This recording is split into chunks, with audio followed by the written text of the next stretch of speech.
Welcome everybody. God bless you all. Before I get started today, I will explain the title, why I'm covering this, what we're doing today.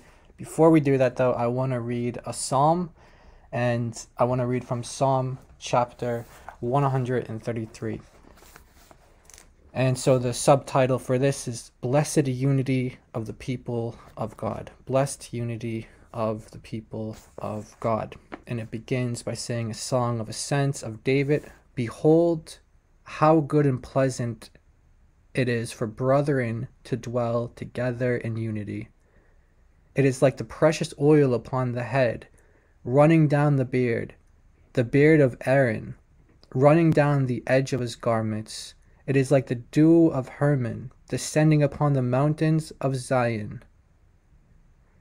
For there the Lord commanded the blessing, life forevermore. All right, that is Psalm 133. Say amen to that, and that is our prayer. That is the spirit that I'm coming in today. I want to pray for unity. I want to pray for unity amongst the church, the body of Christ. And there are times where you have to ask the question of where your alliances are. Who are your allegiances to? Are your allegiances to organizations, to people, or is it to God and His truth? Are you willing to compromise on the truth of God to uphold a sense of unity with people? That's the question that I was faced with. And just kind of to explain the context of this video today, I was compelled, after listening to a few videos from our brother Jay Smith, who is a brother, he's an elder, physically and spiritually, he's an elder, and I do respect him for that, and I have respect for him, and I love him as a brother and an elder in Christ.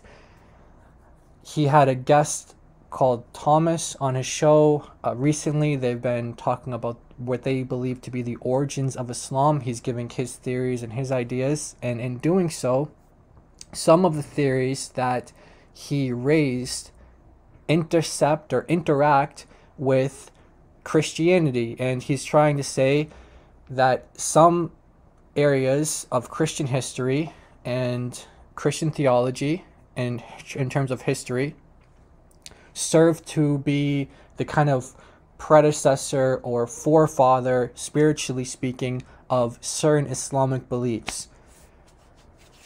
And while that may be the case for a lot of heresies in church history, that may be the case that some of these paved the way for certain Islamic doctrines, the way that he presented it in the video, and the videos that I watched, the two videos that I watched, I saw a lot of misinformation, and I have to say it's dangerous misinformation. And I would liken it to, if you were to imagine sort of like a battlefield, and not that our fight is not physical, but I'm just kind of using an analogy here. Imagine if you're on a battlefield and you have one side throwing a pebble to their opponents, and then the opponents fire back a missile. So, and kind of what I'm saying here is that I see Jay Smith and Thomas kind of throwing a pebble at the Muslims here and saying, hey, look, we got you guys on your origins of certain beliefs here, but the Muslims fire back a missile because the things that they say in these videos, the information that they give in these videos is inaccurate, and if taken to be credible, then a lot of what was presented can be used against Christianity and origins of certain Christian doctrines and beliefs.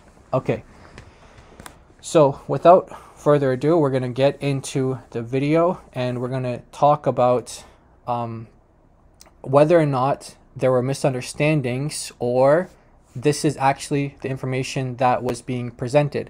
Now, I want to be clear that I did reach out to our brother Jay Smith in private. I contacted him in private. We had and I interacted with him on 3 points that I believed were, and by the way, there were only 3 points that I covered, but there was a lot of other misinformation scattered throughout the video and throughout the series in general. but I had to prioritize what I thought were the most important areas in which I believe misrepresentation took place, that those should be addressed. And I thought that the best course of action would be to remove the videos and to clarify on exactly what was being said, and if what was being said was not how I understood it, then make a clarification. And he did make a clarification, and we're going to watch his clarification right now together, and we're going to see whether or not what they say in this video to clarify their position on things, whether or not that is actually what they said or not. So is their consistency in what they're saying here and what they said in the original videos? That's what I want to focus on right now, and that's what kind of prompted me to do this. I felt like instead of interacting with him in the way that I have been, instead, since he made a video and I was at least in part one of the people he was responding to, I figured I would likewise make a video and respond to him and to Thomas and show exactly what was being said that I took issue with. And hopefully they can address these parts in particular. So I'm going to get right into the video now. You guys can see it on the screen here. And I'm going to begin with the clarification video. Okay, so this video is supposed to clarify the concerns that were raised to Jay Smith and to Thomas. So how I kind of edited this together was there are three parts that I really took issue with in terms of three main areas of concern in terms of the information that was being presented. And so I'm going to let them give their clarification, and then we're going to go back to the original videos and we're going to talk about that. So that's how I kind of set up the structure for it. Now, with that being said, I'm going to let it play out and allow them to say what they want to say to clarify. Here we go.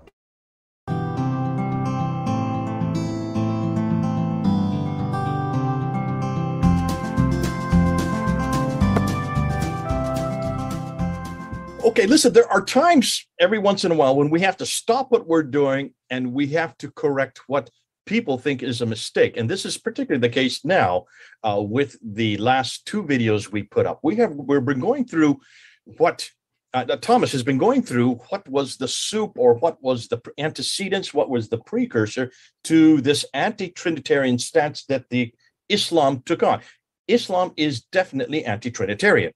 But to understand why they're anti-Trinitarian, you've got to go back at the history. You've got to go back and look and see what was happening politically. But most important, you've got to go back and see what was happening theologically, which Thomas has done a great job in the last two videos, starting with the 2nd century, 3rd, 4th, 5th, moving right up into the 6th and 7th century.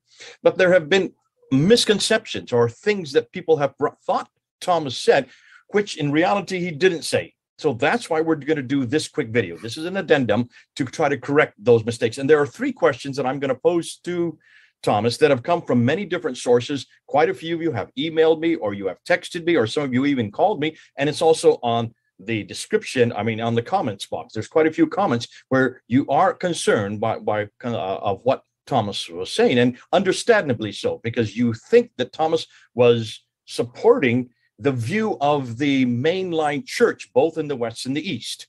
So I'm going to ask these questions. Thomas is going to answer them, and we're going to go from there. So here's the first question that came up, Thomas, and that was your reference to Ignatius on the material that we did in the 2nd, 3rd, and 4th. You talk about Ignatius in the 1st century, and people think you're saying that he was the precursor or he represented anti-Trinitarianism. Could you answer that question real quickly? Yeah. Before we go into this, something that's probably true for all three of the questions that you're going to ask, or that have been asked to you, is that I have to say it's partially obviously onto me, so I wasn't clear enough in those videos. So I'm sorry for that. It added by the bad audio we had in those recordings, so I can understand how this view can have come across. Now, regarding St. Ignatius, I actually, if you go back to the video, I did say that he was not an anti-Trinitarian. So I guess the double negation, the bad audio, and then me putting up the picture led to give the wrong impression there. So clearly he was, in my opinion, a Trinitarian. And what I was trying to establish is that we can use his writings sort of to reconstruct the beliefs of those early anti-Trinitarians that started around the end of the first century. Okay, so right now what I just want to pause to say is, if he doesn't believe that St. Ignatius was anti-Trinitarian, which he does say in the video, my contention is that he's not consistent on that point. He actually sounds like he's saying two different things, and that's really why one of the reasons that prompted me to reach out to Jay in the first place was to ask him to either clarify or to remove this, because this is spreading dangerous misinformation about St. Ignatius. What he's saying now is, and maybe the structure isn't that clear now that I'm playing it out in real time. I wasn't really thinking about how this would play out ahead of time. This is happening right now live, so I just edited this together quickly, but maybe you should have heard what he said first, but I did the opposite. I'm showing his clarification and then going into what he said originally. What he's saying now is that you can reconstruct anti-Trinitarian views from the works of St. Ignatius, although St. Ignatius himself was not anti-Trinitarian. Well, how are you going to do that? How are you going to reconstruct anti-Trinitarian views from a Trinitarian when he's not responding to non-Trinitarians? He's not responding to anti-Trinitarians. So if he were responding to anti-Trinitarians, then you could say, oh, he's responding to people who don't believe in the Trinity, who are against the Trinity, and based on his responses, you can kind of come up with what they believed. But that's not what he does.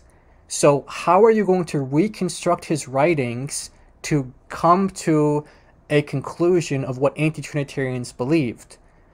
Right? That's an issue, and this is the clarification video. He needs to clarify on that, and I think Jay Smith will quickly see that even how he words this is problematic, and he's going to step in. Now I'm going to let this play out, and then we're going to go to the original video for why this question came up in the first place. So that was my goal there. Right there. I can see where people are going to misconstrue what you just said. Yeah. Not that he himself was taking this, but people could pull out from what he wrote and came up with anti-Trinitarian beliefs. Exactly. So I mean, he himself, we know that he talks about the Father, the Son, and the Holy Spirit, and so on. So while he wouldn't have used the term Trinity. Okay, I know I said I would let it play out, but I have to pause there. Someone speaking of Father, Son, and Holy Spirit doesn't make them a Trinitarian, and I'm not challenging whether or not St. Ignatius was a Trinitarian or not. Obviously, I believe he was a Trinitarian, and that was the point of my concern, why he was attributing anti-Trinitarian beliefs to him. But this tells me that if he thinks the fact that someone talks about Father, Son, and Holy Spirit means that they're Trinitarian, it shows me that he shouldn't be teaching on Christian history or Christian theology. And our brother Jay Smith, you are responsible for the content that you put out on your channel. God has blessed you with a big platform, and if you're going to give it to teachers who are not giving accurate information, you are responsible for that. So you need to correct this, and I think the best course of action is just to completely remove it. But let me just state this one more time. Just because someone speaks of Father, Son, and Holy Spirit doesn't mean that they're talking about the Trinity, right? You can have within Sabellianism or modalism, the idea that God is one person who is Father, Son, and Holy Spirit. So you would find someone who adheres to modalism or Sabellianism who would say Father, Son, Holy Spirit, yet they're not describing the Trinity. Okay, so that is not a suffice definition of what the Trinity is, and that's a problem if he's going to be giving us lessons on church history, which by the way, I'm not even sure what his beliefs on God are, if he himself holds to orthodox views of God or not. That's one of the things that I asked for clarification for in the email, and it wasn't addressed. I have questions and concerns whether or not he actually believes in the Trinity or not, based on some of the comments he makes. And we're going to get into those comments, and that then I hope you'll see why there was concern from me and others who reached out to him because of the content that they were producing, the information that they were giving out. So let's continue. Trinity, that was something that was established later. It looks to me like he clearly believed in it. Yeah. So I'm not saying that he was an anti-Trinitarian, definitely not. I was just bringing up because he comes from a Syrian background, and from his writings, exactly, we can extract sort of and reconstruct sort of the beliefs of the anti-Trinitarians without him being one. Yeah. Okay. If that makes any sense. Just to be clear, so people know, he died at the beginning of the 2nd century. The term Trinity was actually coined by Tertullian in the end of the 2nd century. So this word would not have existed during his lifetime. So we don't have any direct. Okay, so now we're gonna get into the original videos. These are coming from the original videos now. So that's their clarification. Now let's get into the original videos for why would someone. Is it the audio issues? Is it the double negatives? Is it just misunderstanding him? Or is there another possibility that people were paying close attention to what he was saying and coming to conclusions based on what he was saying, and that raised concern because of what he was saying was misinformation and dangerous misinformation, dangerous in the hands of Christians and Muslims alike. So the entire audience is at risk when they're taking this as this particular I want to be careful with how I word this, but if you're going to take him as an authority on these topics, then you're putting your audience at risk for severe, dangerous misinformation. All right, so just before I let this play out, you can see that here's an icon of St. Ignatius right here, and right next to this icon of St. Ignatius, he has Syrian anti-Trinitarian pre-Nicene Christianity. Okay, and then he has a list of things here in his slide. One of the things that he says here is that anti-Trinitarian strict monotheism. Anti-Trinitarian strict monotheism. So you can see that he's opposing strict monotheism to to Trinitarianism. So in other words, you're either a strict monotheist or you're a Trinitarian. That is not correct. The idea that the Trinity that the Trinity is not monotheistic is not one that, I mean, this is one of these pieces of misinformation that raises serious concern. It's not the case that if you're a strict monotheist, you're an anti-Trinitarian. That's not the case. And so, okay, we're going to listen to this. And one more thing, though, he says here, he says that this is closer to a Jewish than a Hellenistic understanding of religion. So he's saying that anti-Trinitarianism is closer to Jewish understanding of religion than it is to Hellenistic. And what he means by Hellenistic is these doctrines of incarnation and Trinity, that these are Hellenistic. And this is going to be a theme in his speech. He speaks of the Trinity as being something that's Greek. It's being something that's not Jewish. It's something that is enforced by Hellenized Christians. That's the language that he uses, and you guys can see that this is very, very, very concerning for someone like Brother Jay Smith, who has a large platform, and he's promoting this guy, and he is allowing him to teach on his channel. So just to clarify, it is not the case that being anti-Trinitarian is close to Judaism or to Jewish beliefs. That is not the case.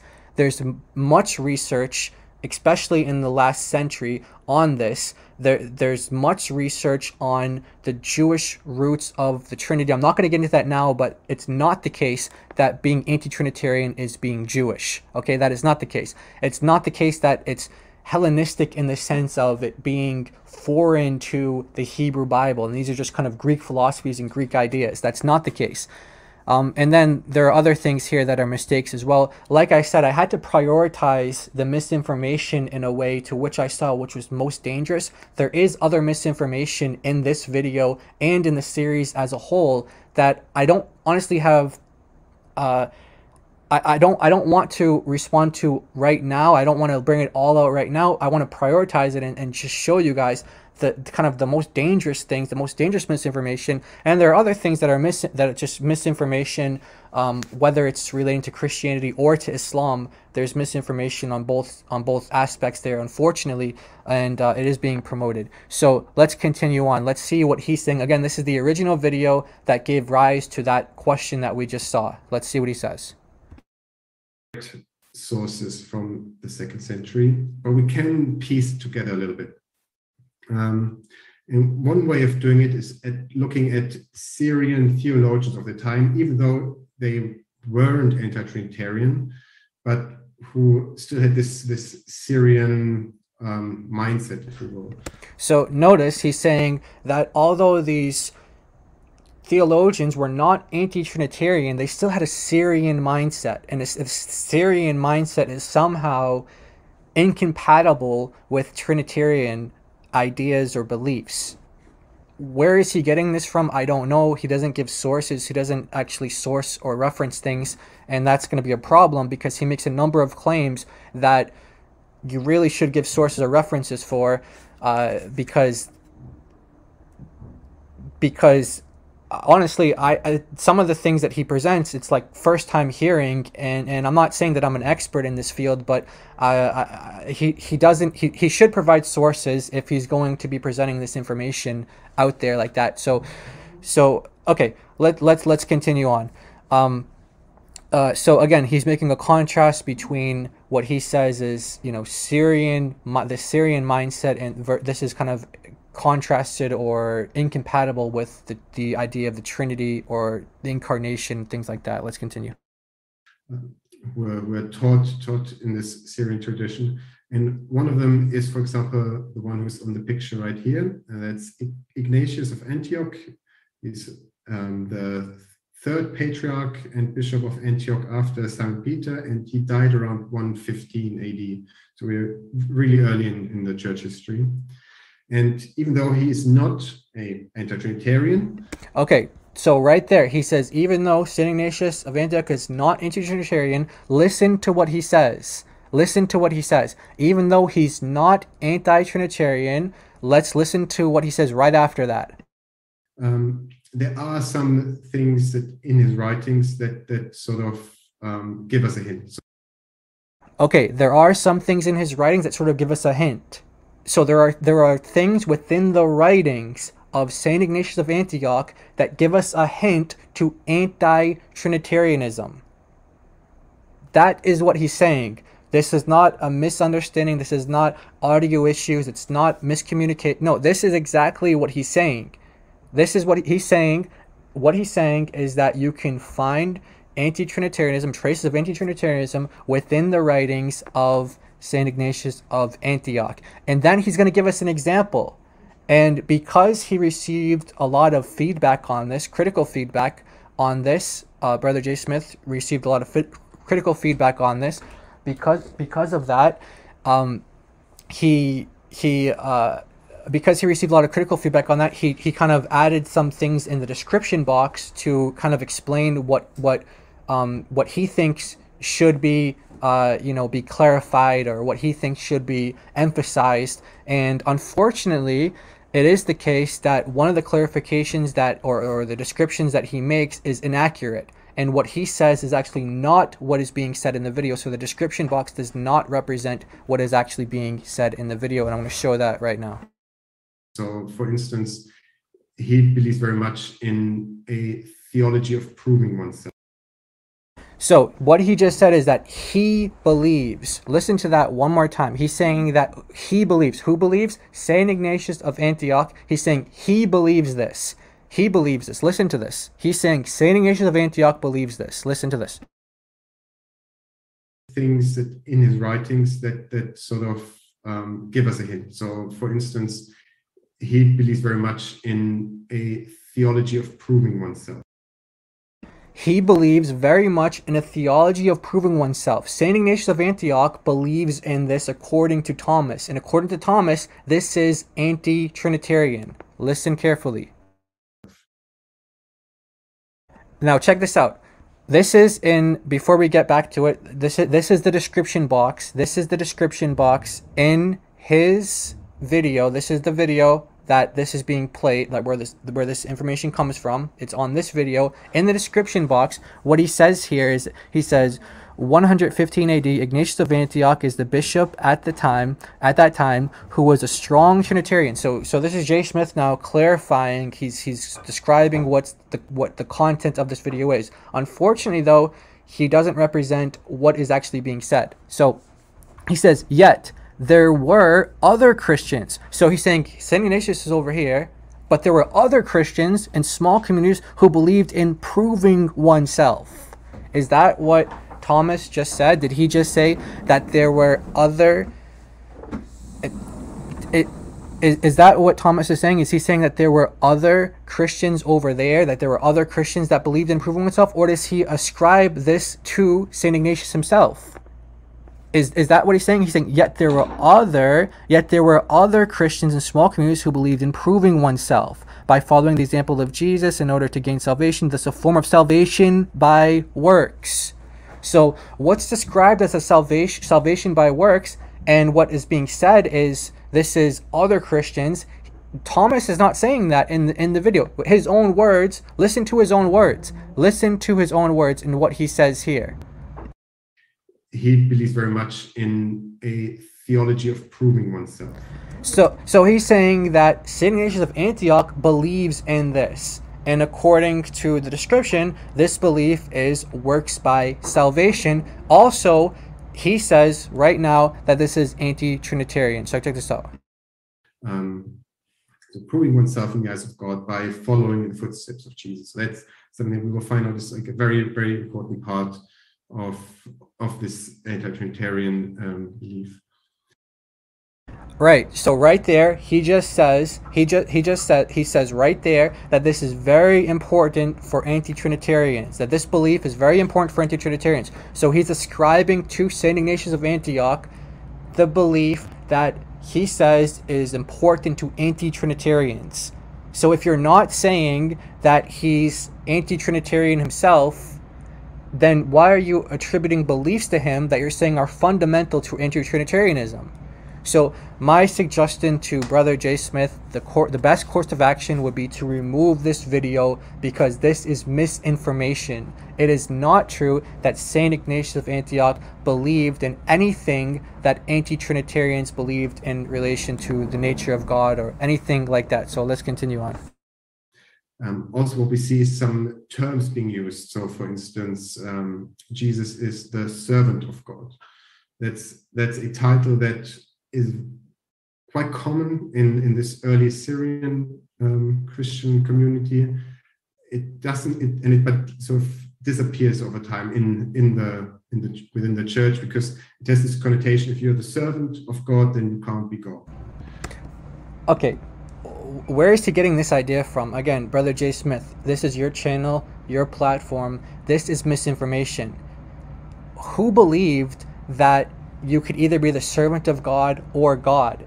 Read Philippians 2. Philippians 2 describes the incarnation, and in doing so it says taking on the form of a bondservant. So he's the servant of God, Isaiah 53, the servant of the Lord, yet he is God himself. Jesus taught this. He said that the greatest among you is the servant. This is servant leadership. Jesus taught, who is greater, the one who's sitting at the table, the one who's serving the table. He said, I tell you, the one that's sitting at the table, and I'm sitting as one among you who is serving. So Jesus is saying he's serving. He's the servant of God. He is God himself. There's no contradiction there. And he goes on to say that this is a phrase that's used in the Bible, and which is right, but what he just did there is completely misrepresented what people say when they're referring to Jesus as the servant of God. There's no contradiction from Jesus being God and the servant of God. There's no contradiction there. It still exists, even I think in the Bible today, but it's understood differently. It's not understood in that way, but in Syria it would be understood as... Even when he says there, he said, I think. He's saying, this exists in the Bible today, I think. Like, you think? That's why I don't know whether or not... I understand that J. Smith doesn't have a, let's say,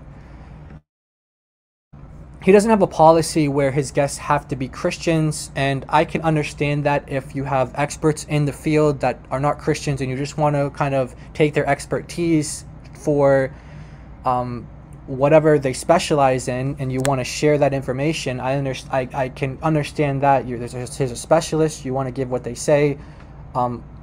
That's one thing, but if he is not a Trinitarian, if he's not a Christian, he shouldn't be teaching on church history. He shouldn't be teaching on development of Christian history and Christian doctrines and things like that, how these were developed in language, not in concept but in language. So the idea of the Trinity is from the Bible, from the very first chapter till the end. It's throughout there, throughout the entire Bible. But how it is explained and how it's elaborated on, this is what he's getting at, that there's like sort of a development, and he talks about the Council of Nicaea a lot, and I just get the idea that he's not exactly sure what the Council of Nicaea is about, but we'll get into that as we continue further on here. So yeah, let's continue on, and let's move forward. Well, he certainly can't be God himself. Exactly. Also, what is typical for this Syrian Christianity is it's usually confined in small communities, and it's preachers who move around from town to town, sort of founding small little communities. These Syrian Christians, so unlike the Greeks, at this time, basically we have sort of this Syrian side of Christianity and the Greek side of Christianity, and Greek and Latin, but we're looking at the Greeks because that's the area we're in. And they both those groups have very different approaches to religion in general. So the Syrians, just like all Semitic cultures, or like the Jews, they are more oriented in history and not in the nature of God or man or the cosmos. So, again, where is he getting this from? Where is he drawing this information from? Give us a reference, give us something, at least so we know that you're getting it from someone. Where is he coming up with this idea that this is what Semitic cultures and peoples believed in, as if there's like a monolith of Semitic cultures and ideas? So references, things like that would be helpful. And I saw the comments in the text here that yes, I agree. We can all make mistakes, and it's very possible that a lot of what he was saying here were slip-ups or mistakes. I agree with you.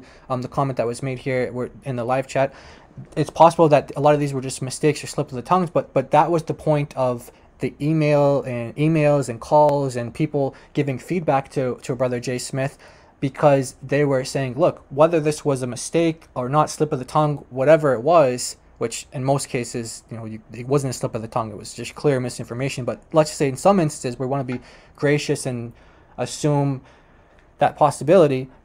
Okay, if that's the case, then get rid of it, right? Just remove it. If there's misinformation being presented, that needs to be corrected, because your audience needs to know that that is not accurate. All right, so let's continue on. What do I mean by oriented to history? So God, in our view, acts in history through the prophets and through Jesus. And it is sort of your responsibility now to understand what God does and why he does it, and what does and draw your conclusions from it. Like, what does he want from me? And Jesus now offers sort of a template. So his life is the perfect life, sort of the perfect life as God would want you to live yours. So you follow in Jesus' footsteps. You prove yourself worthy in the eyes of God, right, by following in Jesus' footsteps. And that's how salvation is achieved in this Christology. So it's not by the sacrifice of Jesus or by his incarnation or anything like that. It's by proving yourself worthy, by following in Jesus' footsteps. Okay, what group is he talking about here? Who believed that historically? Which group is this? He's just saying that they're like these small communities amongst Syrian Christians. Who believe that though? If you're gonna say that these can be found, or at least let's say the seed of this belief can be found in people like St. Ignatius of Antioch, okay, show us the people who came after him that were deriving from his works these beliefs.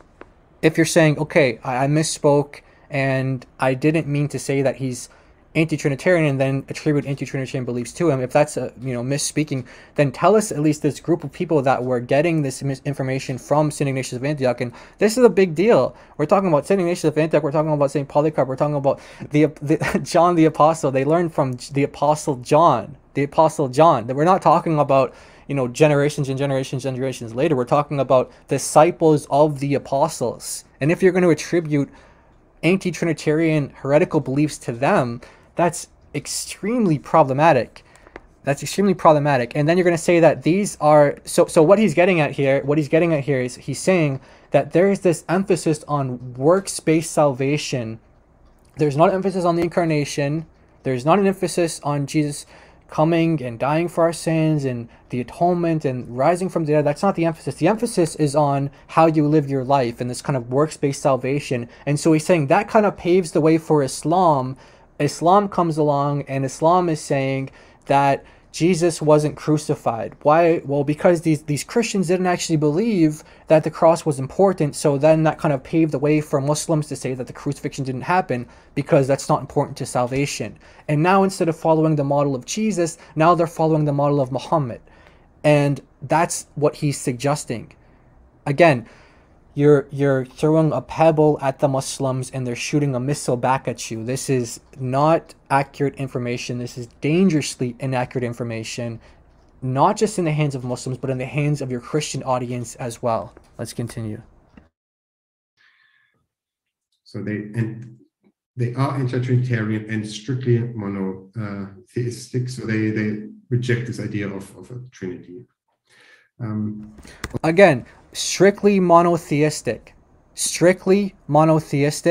and he's saying therefore they reject the idea of the Trinity. What does being strictly monotheistic include in it for it to reject the Trinity? That's a huge question mark. It's not the case that you're either a Trinitarian or you're monotheistic. That's not the dichotomy. That's a false dichotomy.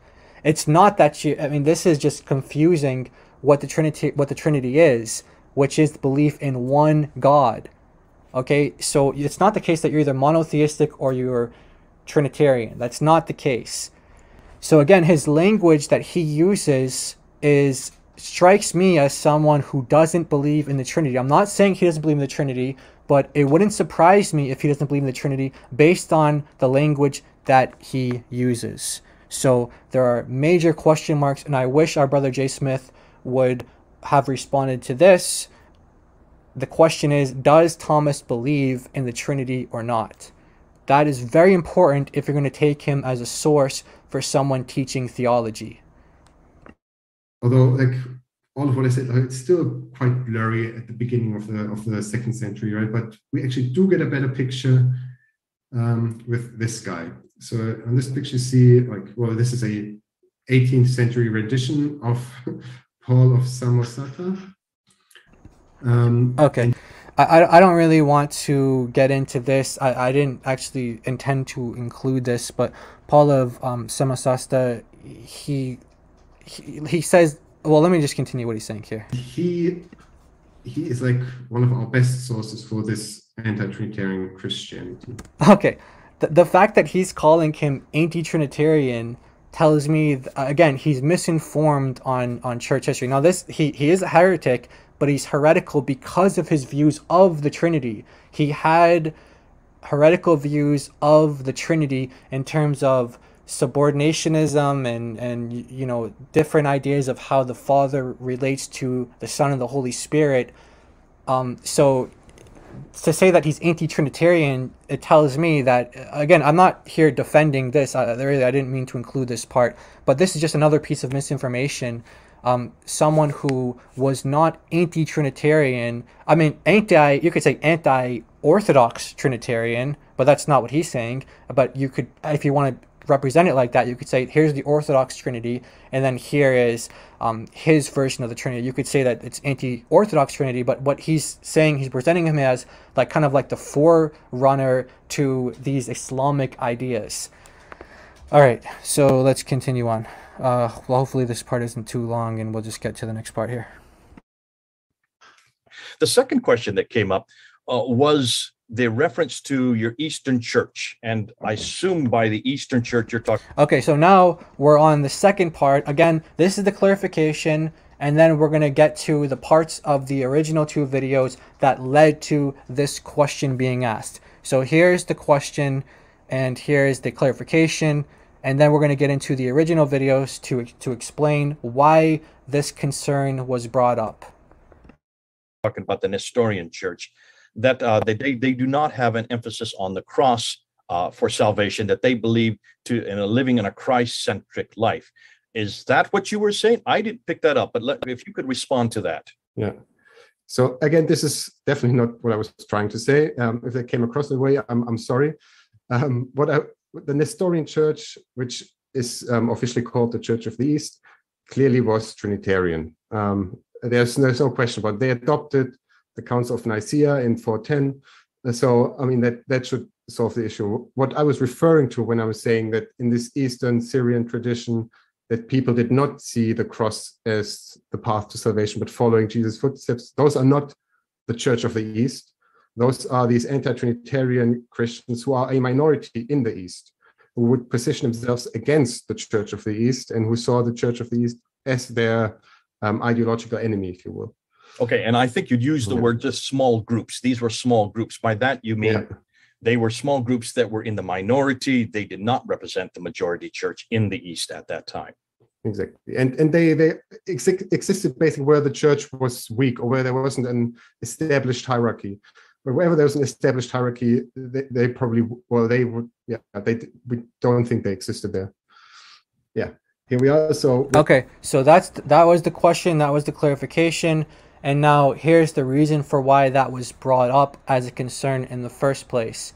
Now, they use terminology, I don't know if they know this or not, but these are inflammatory terms when you're referring to the Assyrian Church of the East as Nestorian, or you're referring to the Oriental Orthodox Church as Monophysite. These are not titles that they use themselves. So there have been points in history when the Church of the East has used that terminology to describe themselves, but it's not something that they came up with. It's more of like, okay, you guys are calling us this, we're going to identify our beliefs this way to explain what we believe and what we don't believe.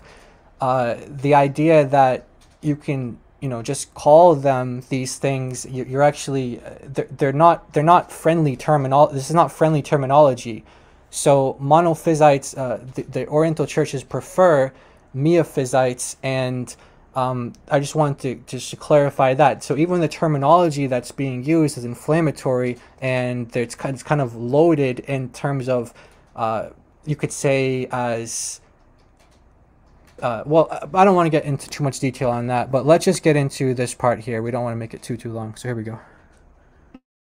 We're talking today about the Syrian Christianity in the Quran. And after 410, which was the Council of Ctesiphon, where the Nestorian Church adopted the Nicene Creed and also the Trinitarian view officially. Okay. Now, the idea that it was only after 410 that the Church of the East became Trinitarian officially is extremely misleading. The idea that the Church of the East was not Trinitarian, that the Church of the East was not Trinitarian prior to 410 is dangerously misleading information. If the suggestion is that, and listen to the language that he uses. I'm going to continue. Listen to the language that he uses. The these Hellenistic ideas were forced upon the Church of the East. He's saying that these Hellenistic ideas,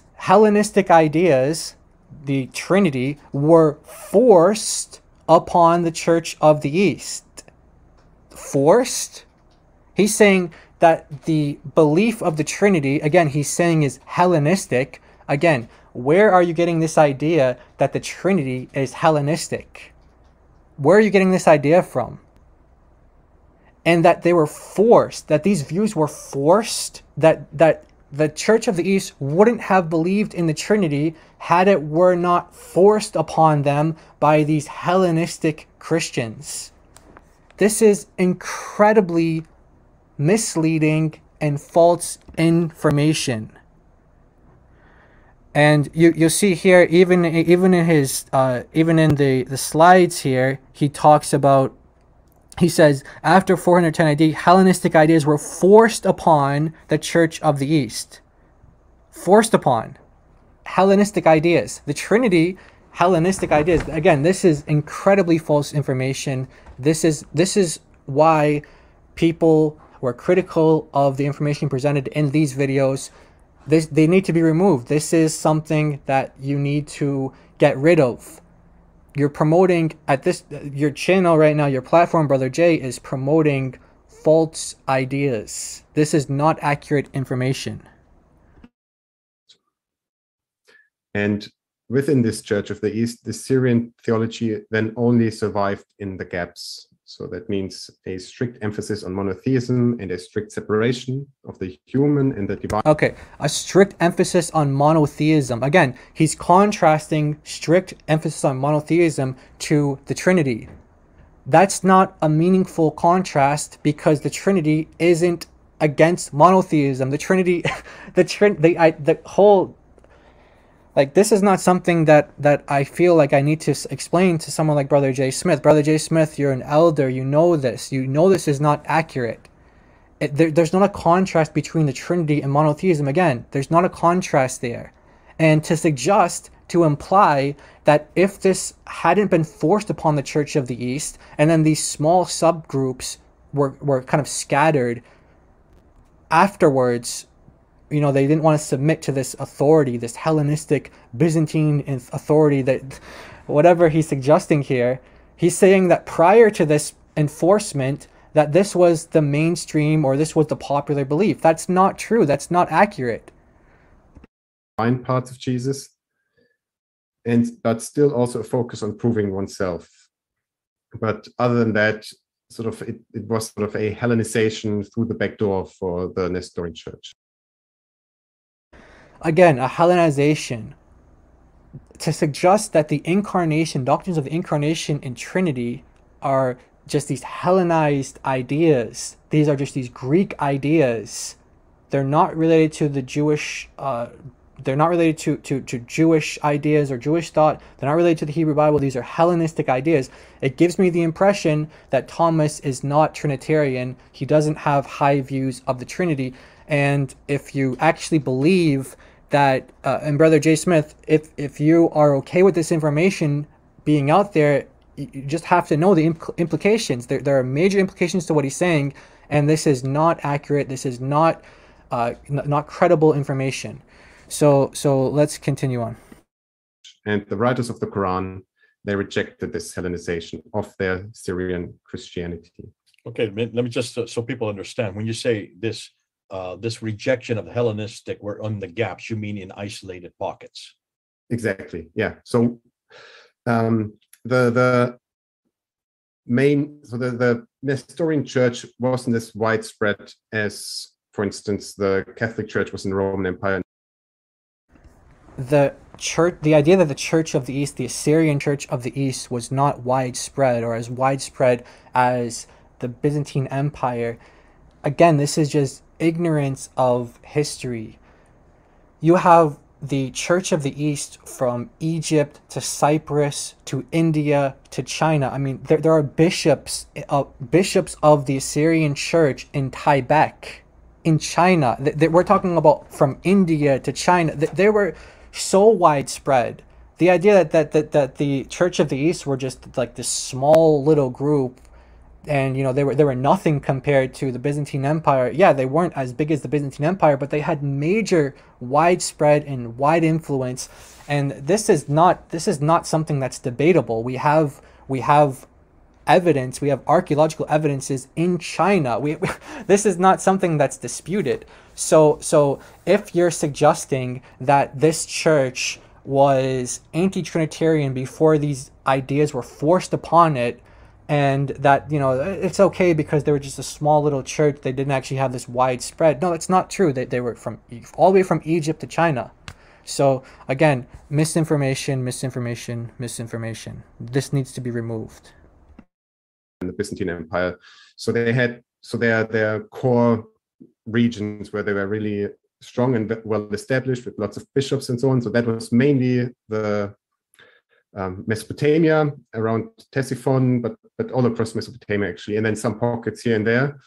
But the further away you get from there, the longer this anti-Trinitarian Christianity survived, sort of. And then, but as the Nestorian Church tried to establish itself there as well. So we talked about Merv, and we know that in the middle of the 6th century, Merv became a metropolitan or a seat for a metropolitan bishop.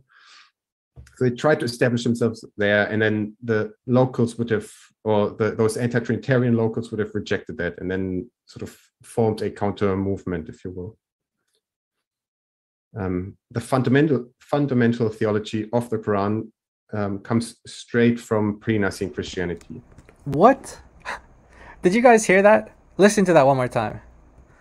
Listen to what he says. A movement, if you will. The fundamental theology of the Quran comes straight from pre-Nicene Christianity. The fundamental theology of the Quran comes straight from pre-Nicene Syrian Christianity? Where in the world is he getting that from? The idea that pre-Nicene Syrian Christianity was anti-Trinitarian like the Quran, that is a ridiculous claim. Again, dangerously misleading information. Dangerously misleading information. Again, I did reach out to Brother J. Smith in private. This is not like I just spontaneously did this video. He actually did that video that I'm playing, the response video, in part as a response to my concerns and my questions. So this is not like I'm just kind of bringing this out of nowhere, and he knows that he's aware, at least I emailed him that this stream was going to happen. He has the link. I don't know whether he's watching or whether he will be watching in the future, but this is not like I just kind of sprang out of nowhere to do this response. This, Brother Jay, I'm telling you, this is why these videos contain major, dangerous misinformation, and you need to remove this from your channel. Please remove this from your channel. That's the responsible thing to do, because this is major, dangerous misinformation. Of the Quran comes straight from pre-Nicene Christianity. The third question. And by the way, let's just listen to. So on his slide there, he says pre-Nicene Syrian Christianity, but when he's speaking, he just says pre-Nicene Christianity. Listen. Comes straight from pre-Nicene Christianity. So pre-Nicene Christianity supposedly agrees with the Quran. Again, this is exactly what Muslims tell us. Muslims who aren't studied in history, Muslims who aren't studied in church history, they tell us these things. They tell us that before the Council of Nicaea, everyone has their conspiracy theories for what happened at the Council of Nicaea. Before the Council of Nicaea, that's what the original Christians believed in, and that's what agrees with Islam. This is the Muslim narrative. You're supposed to be debunking the Muslim narrative. You're promoting the Muslim narrative here. Again, major, dangerously misleading information. The third. So now we're going to get into the third part. This is the final concern here. Again, I tried to prioritize it in a way of what I saw was the most dangerous misinformation. Again, like I said, there's a lot of other misinformation throughout the videos and series, but I just wanted to focus on these three areas because it's dangerous information in the hands of Christians who aren't aware, and it's also dangerous in the hands of Muslims. You're actually providing them tools and weapons to attack Christianity with. And this is not just mishearing you because of audio issues. It's not that simple. we're paying close attention to what you're saying, and we're coming to conclusions based on your words. So again, here's the last part. This is going to have to do with the Ebionites and whether or not. Well, I'll let him lay it out here. So again, he's going to clarify, and then we're going to get into the original part of the videos that raised this question or concern.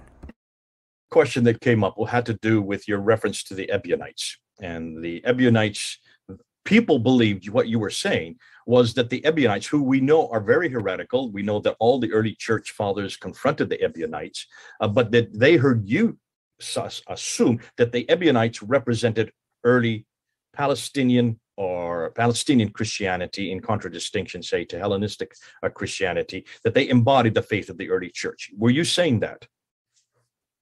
No, again, I didn't even go back that far. Right? So this would have been well within the first century. I'm basically starting at the end of the first century, beginning of the second century. At that point in time, there were Ebionites, but they weren't the representatives of the early church. They were just one group among others, right? So okay, so he's saying that they're not representing the early church and that he didn't go back that far. This is unfortunately another instance where what he says here is not what he said in the original videos, and I see some comments coming in asking about Thomas's background, whether he's a former Muslim or what his background is.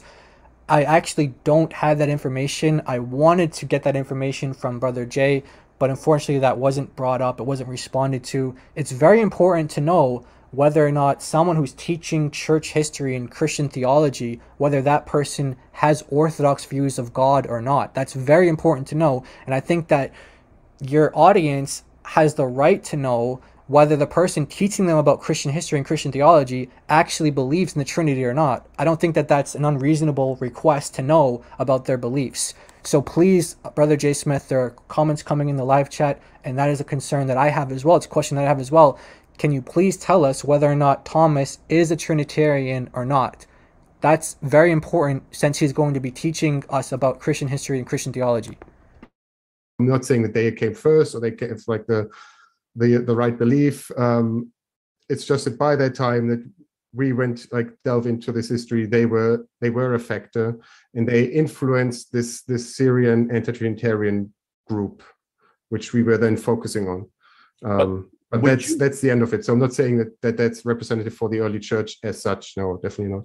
Okay, and in fact, as I remember, the Ebionites were pretty much defunct by the time Islam really came into being. There were there Ebionites that could have influenced this anti-Trinitarian. As far as I know, the Ebionites there are people who believe that they existed up until around 700, but even if others refute that and say no, they didn't exist by that time anymore. But even if they existed by the time, they would have been few and far between. They were very small, individual, little communities, but not like a group that would have been taken seriously. They were on their way out basically, but early on already. So in the 4th century already, they weren't a factor anymore. Okay. Yeah. I wanted to get that out of the way. Okay. So that's the clarification. Now here's the reason for why that concern came up. Now what I want to do is, let me just see here. Let's play it out. We only have a few, about 30 seconds left. So let's listen to this. But what's really important here is look at the slide. Look at the slide. This is very important what he's saying here on the slide. I'm going to let him say this. He's going to verbalize it. But pay attention to this slide. Listen to this. Now, when we look at Persia again, so there we see the Christianization. The first Christian evidence that we find in Persia is actually around Aramaic-speaking synagogues. So that's why we can sort of assume that it was the Ebionites. So those are the Christian. So why would you assume that the Ebionites were the first ones to preach Christianity in Persia? We actually have Christian tradition that tells us that some of the apostles went to Persia. We have actually traditions that we have a tradition of an apostle who was sawed in half in Persia. Okay, so we have traditions of apostles being the apostles of Jesus being the first ones to preach in Persia? Why would you assume that it's the heretical Ebionites? Where is that assumption coming from? Give us a reference. Give us something to fall back on, something that we can at least look up or read into. So let's pay attention to the slide here. He's saying that early Persian Christianity had a Jewish Old Testament focused bent, and he's saying that proselytization probably first via Ebionites. So the Ebionites were the first ones to go to Persia, creating this early form of Christianity in Persia. And look at what he says here. Look at this, what he says here. Closer to early Palestinian Christianity than Hellenistic Christianity. What is he implying here? Ebionites closer to early Palestinian Christianity than Hellenistic Christianity? Are you suggesting, Thomas, are you suggesting that the Ebionites represented early Palestinian Christianity more than the Hellenistic? We understand from his terminology so far to define this, his usage of Hellenistic, what he means by Hellenistic are Christians who believe in the Trinity, Christians who believe in the Incarnation. So is he suggesting that the Ebionites who did not believe, well, there are actually a mixture of Ebionites. We don't have a lot of information on the Ebionites, but we do know some about the Ebionites. We know some strange things about them as well, like for example that they were pacifists, for example, and that they were vegetarians. Oddly, we know that about them because they in the Gospel of Luke, instead of having John the Baptist eating wild honey and locusts, instead of locusts, they have it as cakes. So we have this idea that they were against eating any kind of like insects or animals or any kind of meat. So we know some kind of weird things about them, and we also know that there were different forms. There were Gnostic forms of Ebionites. There were even so then there were Ebionites who believed in the virgin birth, and those who didn't believe in the virgin birth. According to Eusebius, he mentions a couple different sects. So it's not just one group of Ebionites, but I think the best work on Jewish Christianity in general, in terms of the early history of it, you'd have to go to Ray Pritz. Ray Pritz did his doctoral dissertation on the Nazarenes, which he traces through history, through all of our writings, the Nazarenes, and what his conclusions are quite surprising, but he mentions the Ebionites, of course, because he's going over all these Jewish groups, and he's saying, well, which Jewish group is the successor to the Jewish Christianity out of Jerusalem? And he concludes that it's the Nazarenes, and that they were perfectly orthodox in their beliefs, apart from certain customs and practices such as keeping the law. So they didn't differ in terms of the Trinity. They didn't differ in terms of anything that you can think of in which heretical groups would differ on. The only things that they were really different about was that they were Hebrew speaking, and that they also believed that they should keep the law as well. So that's the Nazarenes. Though the Ebionites, that's another story. The Ebionites, again, we have information about them. They were heretical. Many different people wrote about them and their heresies. So to suggest that the Ebionites were the first ones to preach Christianity in Persia, and that they were the group of Christians that represent early Palestinian Christianity.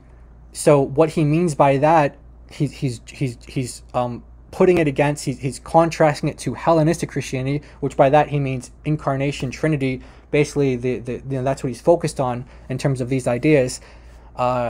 He's saying that these Ebionites, I mean, I guess what he's implying here, he's not actually vocalizing this, but his slide here, how else can you understand this? How else can you understand this if you're saying that the Ebionites were closer to early Palestinian Christianity?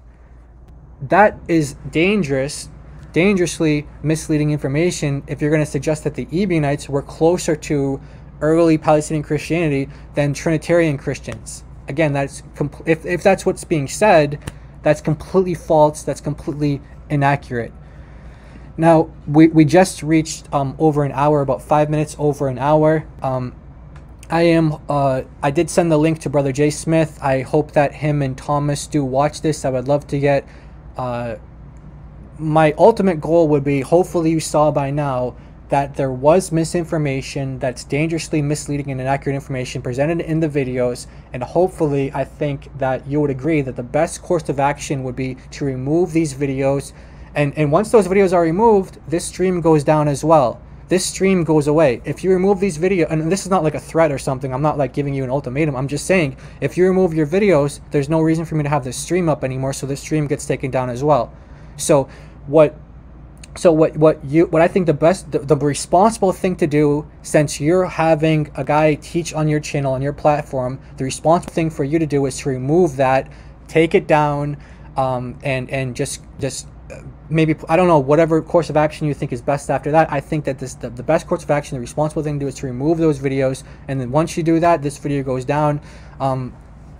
Like I said, there are other Christian apologists out there who I know disagreed with the information that was in there, and maybe some people who didn't know that the information was in the videos, and now this information is getting out there. And I just want to prepare you that there may be other Christian apologists that do videos and do responses, because this is very dangerous, very misleading information, and we don't want Christians to be misled, we don't want Muslims to be misled. And so our allegiance is to God, our allegiance is to the truth. We love you as a Brother J. Smith, but if you're going to have a platform for people giving false information, we need to honor God and his truth above our love and friendship to you.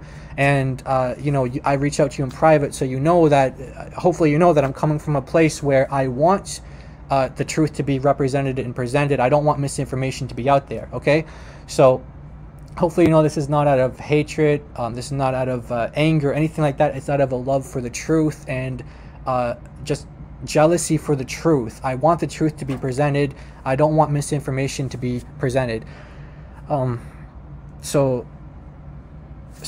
So let me just kind of wrap up there, and I just hope that the next, so yeah, as I was saying, there are other Christians who might catch on other things that I didn't see. There are other Christians who might they might go back to the videos and watch that.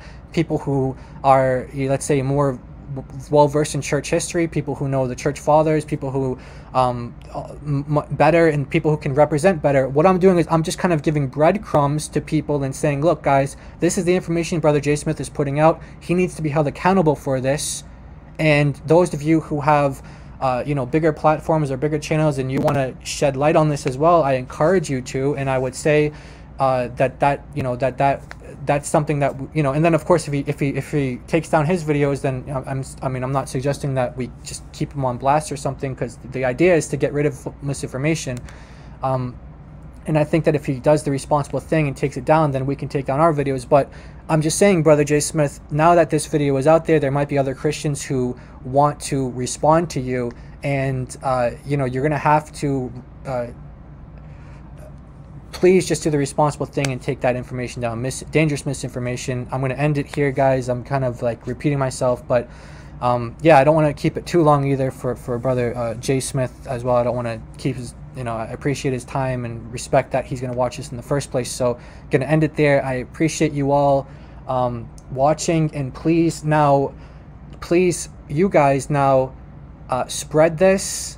You know, spread this in terms of hold him accountable. Please hold him accountable for this information. If you agree with me that there was dangerous, misleading information presented in those videos, if you agree with that, then please hold J. Smith accountable, whether that's through emails or whether that's through comments on the videos. Please do that. I encourage you to do that. We have to honor the truth and value the truth above all things. And so I would encourage you to please hold him accountable, because we love him and because we want him to be presenting the truth and accurate information. So yeah, so please hold our brother accountable. If I have made mistakes in this video, then please hold me accountable. I'm not being hypocritical here. If I present false information, please hold me accountable. I want to be honorable to God in all ways, and I want to live a godly life, and I don't want to give false or inaccurate information. So thank you guys for watching. I love you all, and pray that God blesses you. Merry Christmas, Happy New Year, everybody.